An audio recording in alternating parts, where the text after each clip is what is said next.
Pourquoi Pomaria a-t-elle nécessité une année entière de travail, plutôt qu'un simple épisode? Parce que Pomaria est une cité dont les traces sont pratiquement inexistantes ou fragmentaires. Si nos musées n'en ont hérité que quelques artefacts, il fallait pour l'aborder sérieusement remonter aux sources qui ont défié le temps et l'homme. Ici, la pierre parle à qui sait l'écouter. C'est paradoxalement son remploi dans les murs de la première mosquée de Tlemcen et à la base de son minaret qui l'a sauvé de la revente ou d'une fin anonyme dans des bassins d'irrigation. Consacrer une année à Pomaria, ce n'était pas restreindre mon horizon, mais lui donner l'espace nécessaire pour être raconté. L'objectif était de décrypter, pas de survoler. Pourquoi t'intéresser à une période antérieure à l'avènement de l'islam? C'est le socle, mais aussi l'angle mort de notre mémoire. Revenir à Pomaria, c'est refuser une lecture hachée de l'histoire.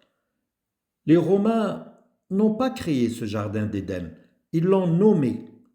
Si ce lieu s'appelle les Vergers, c'est parce qu'ils y ont trouvé un savoir-faire local préexistant et millénaire.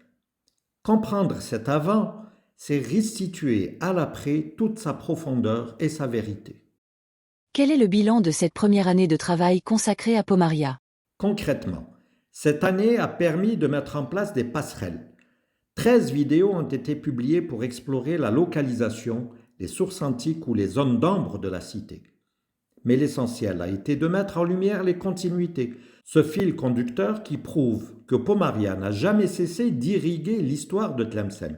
Il s'agissait de sortir Pomaria du mythe, en m'appuyant sur une longue expertise ayant permis de la présenter comme une réalité historique. Comment les échanges avec vos abonnés ont-ils nourri votre réflexion cette année? Parce qu'une cité n'existe pas sans témoins, et une chaîne non plus.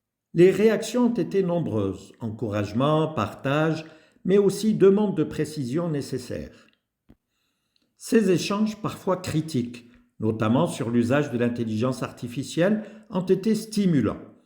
Ils rappellent que l'histoire est un travail en dialogue. Loin de fragiliser mon travail, ces contributions lui donnent force et clarté.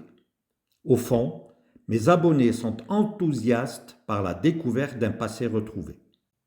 Quel défi vous êtes-vous fixé pour la suite de cette aventure? Parce qu'une année de travail n'est pas une fin, mais le début d'une continuité. La chaîne poursuivra l'exploration de Pomaria avec rigueur, tout en ouvrant de nouvelles perspectives, comme la transition vers l'Agadir islamique. Mon défi reste le même, revivifier notre patrimoine culturel oublié. En outre, la vidéo consacrée au roi Bouabdil est un événement réfléchi qui clôt cette première année, à la veille du mois sacré.